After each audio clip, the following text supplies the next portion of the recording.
New South Wales opposition leader Luke Foley has resigned after an ABC journalist went public with detailed allegations of sexual harassment. Allegations he vehemently denies. Our reporter Ashley Steele is at New South Wales State Parliament. Ashley, talk us through these dramatic developments.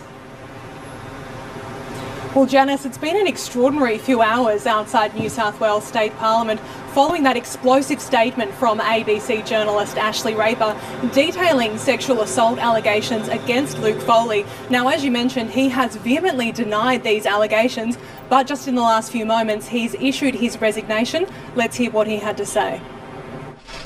The first thing I'd like to say is that the allegations against me today, made public by the ABC, are false.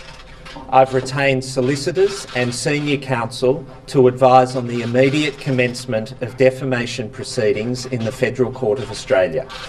However, I can't fight to clear my name and fight an election at the same time. It's just not possible to do both. Therefore, I'm resigning the leadership of the Labor Party effective today. This will enable a new leader to give his or her full attention to the task of defeating the Liberal National Government. I'll be remaining as the member for Auburn and returning to the backbench. Thank you. Now, Janice, these allegations came to light in October this year, and it relates to an incident in 2016. The journalist at the centre of all of this says she felt pressured to give this statement today because of intense media scrutiny. Reporter Ashley Raper breaking her silence. After months of speculation, today stunning allegations against New South Wales opposition leader Luke Foley were made public. Ms Raper claims Luke Foley approached her at a Christmas party 2 years ago. He stood next to me. He put his hand through a gap in the back of my dress and inside my underpants. He rested his hand on my buttocks. I completely froze. I chose not to make a complaint for a number of reasons. It is clear to me that a woman who is the subject of such behaviour is often the person who suffers once a complaint is made. This impact is now being felt profoundly. Mr Foley has vehemently denied the claims, last month challenging a parliamentary opponent who raised the allegations in State Parliament. Mr Elliott should come out of the coward's castle, walk 10 metres outside and, if he said that again, I'd sue him. Mr Foley was questioned about the issue on ABC Sydney Radio this morning. Do you feel confident that you are going to be the opposition leader come March, come the election? Yes, and Premier beyond it, Robbie.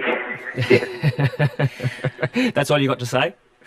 Well, I dealt with it last week comprehensively. Federal opposition leader Bill Shorten refusing to comment on the case. I'm not going to start commenting about serious matters like that without getting the facts, and so I appreciate it's a very serious matter, but I'm unable to assist you further, and it's an issue for Mr Foley. The alleged behaviour of Mr Foley is very, very shocking and concerning, and really they are matters for him and his colleagues in the Labor Party.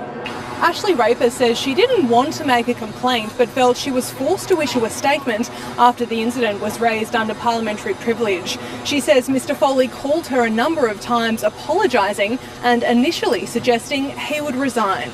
Ms Raper claims Mr Foley told her, "I'm not a philanderer, I'm not a groper, I'm just a drunk idiot."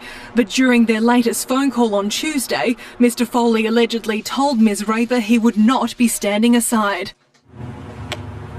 Now, we understand the State Labor Party will be meeting over the coming days to decide who will replace Mr Foley, but the timing of this is quite unfavourable. The next New South Wales state election is in around 4 months' time. Janice. Thank you, Ashley Steele, updating us live from New South Wales Parliament House.